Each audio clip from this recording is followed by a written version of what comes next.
Last night, he said... He can do so much of his voice. He doesn't need that stuff. Autotune! Autotune! Why Autotune? Why? And... Man walks down the street, he says, why am I soft in the middle? Why am I soft in the middle when the rest of my life's so hard? I need a photo opportunity. Autotune. Again.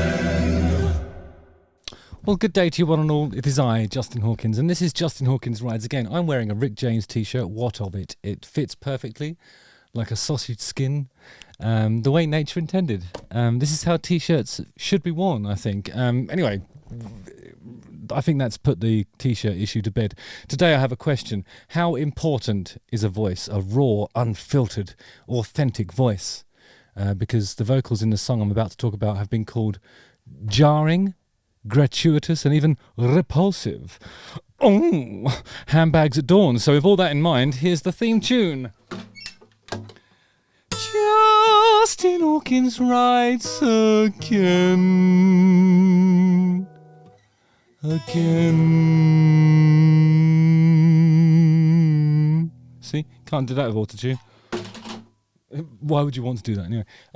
I've spoken before about Julian Casablancas and how the saturation applied to his vocals are a big part of the sonic signature that really makes this band stand out. Sonic signature that really made this band stand out. That's what I said. This band stand out. The band is, of course, The Strokes, and they've just released a video for Going Shopping, and that's the lead single from their new album, which comes out on July the 24th. Reality Awaits is their first album in 6 years. And like its predecessor, The New Abnormal has been produced by the legendary Rick Rubin, a man who can do no wrong. I love his philosophies, his musings, his taste. He's made the best albums for my favourite bands over the years. So always exciting to listen to a project that Rick Rubin's involved in.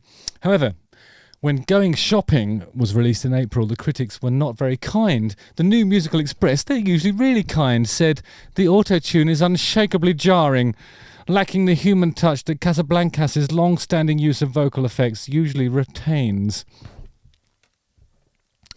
I mean, I think on that first bit of the Strokes' career, you wouldn't be able to describe them as vocal effects, really. It was just sounded like tubey, roary, tape saturation-y distortion almost, I suppose.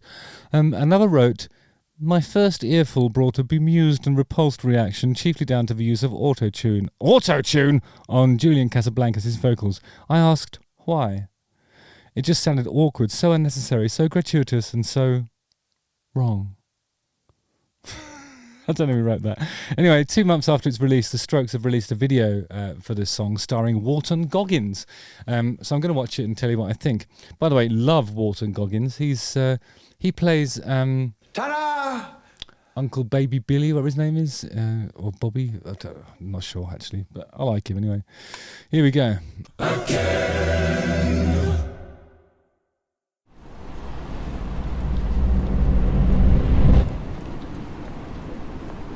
There is Walton Goggins.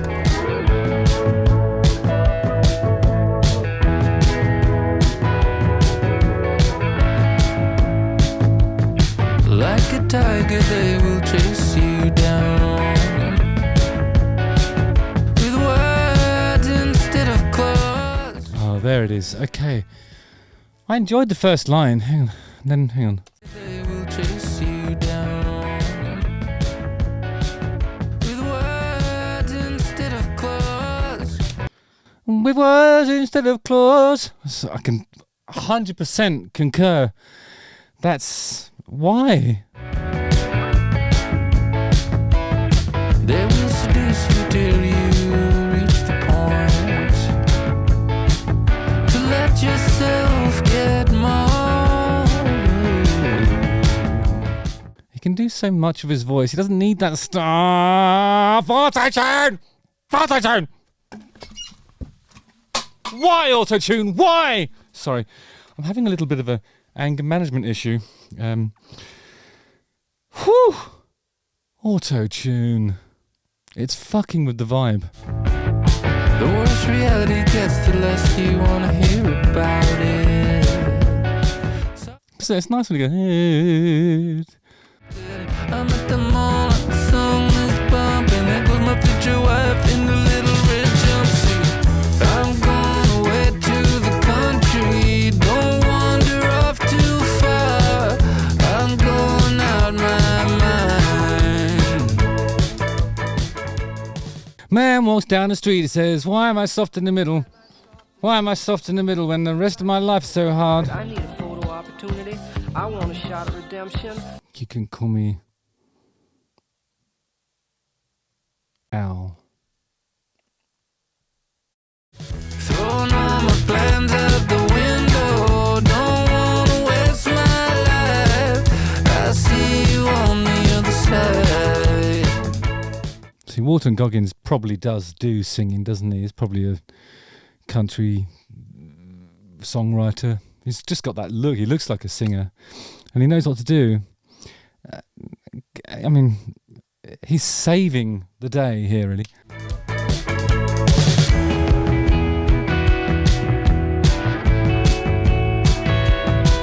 I've been thinking about what I wanna say, but I'm an old man now. I'm an old man now. Could be so nice. I get it. I do. I understand this criticism. It's just awful, isn't it?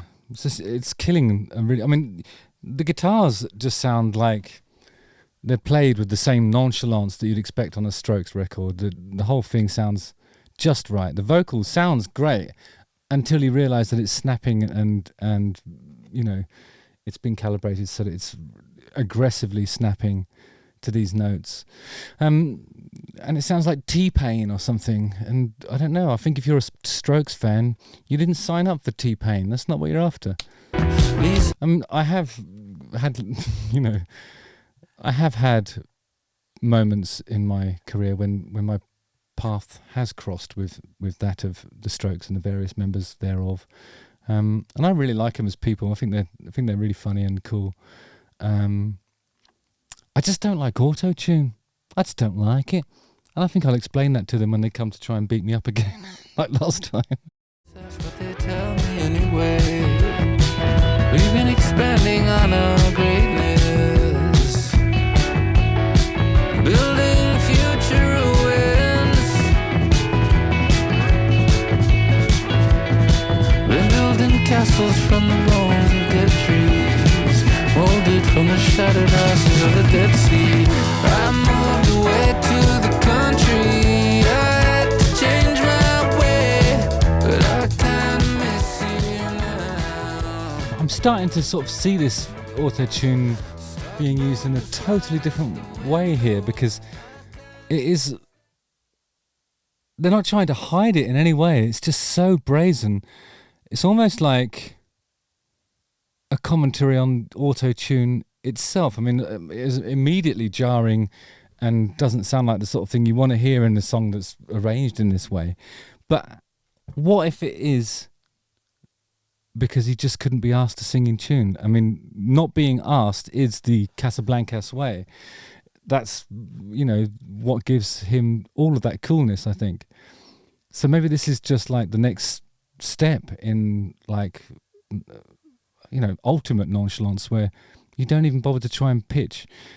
But I don't think it's working that hard in the bits where it sounds nice. Like his voice is sort of, when he's singing in that area, it doesn't sound like the, you know, the colour of the note or the timbre of it or whatever has sort of reduced in depth in any way, like it does when it has to work really hard. Like if it's pulling it in from somewhere way over there and snapping to like a true note, then you can really hear the singing is affected. So in certain places he doesn't need it. It's just really snapped when he changes note, and you notice it. But he's easily hitting those things. So I think this is like, there's your take. Much like my observation about the Michael Ball song. I think it's like, there's your take. Put some Autotune on it. I don't care. I'm going to go and hang out with Hollywood A-listers. I mean, that's it. That's the vibe, isn't it? I kinda miss that sound. Don't wanna wake up. Don't want to wake up. Don't want to be a cartoon in a cartoon graveyard. Mm-hmm.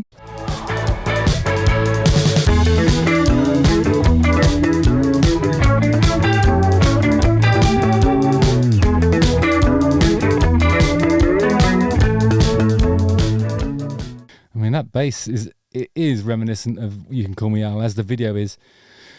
Paul Simon, obviously.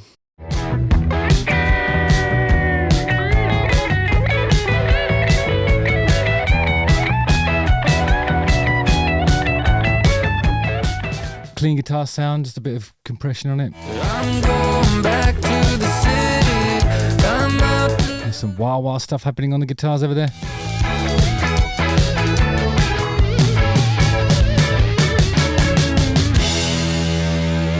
Yeah, you know what? Based on the comments, I was expecting to really, really hate that, but I didn't. So Fast Isopod said, it is for sure give me You Can Call Me Al vibes, even lyric-wise. Why am I soft in the middle now? But I'm an old man now. Goggins legendary in the white coat like Chevy Chase. I dig Goggins and Julian chemistry so much. And some have linked Julian's vocals on the track to the new work he's done with his other project, the band The Voids, particularly their 2024 futuristic album that was called Like All Before You. And another review by the Harvard Crimson said, it does not feel raw enough to match the band's original garage rock ethos. Well, that's fucking normal. It's pretty... Bands evolve, you know, you can't expect them to sound like the first record all the time. I mean, I know we do, but, you know, it does not push far enough into the experimentation to feel intentional or transformative. Instead, it comes across as slightly off-putting, polished in a way that clashes with the track's otherwise subdued organic instrumentation. That's what I said, only I said it more better than that. I didn't hate it, and I think there's something really cool about somebody just phoning in a vocal and saying, yeah, I'll put some Autotune on that, I'm out of here, that's it. Casablanca's out. But, you know, I must admit, when I first heard it, I was like, for fuck's sake, not that shit again. But, you know, I'm a bit fussy with that sort of stuff. What do you expect? Justin Hawkins writes again. Don't forget to like, subscribe, hit the bell for notifications. Watch one of these two videos. Join the Patreon. Join the waiting list. The waiting list? There's no waiting list here. This isn't the NHS. Join the mailing list. And yes, let me know what you thought of that Strokes stuff. I mean, I think it's a commentary on the use of Autotune. There's certainly commentary visually about the way, you know, certain enormous corporations treat their staff members and so on. So yeah, I always think that there's more than meets the eye with the Strokes. I think they're always trying to tell us something without really saying it. But let me know what you think.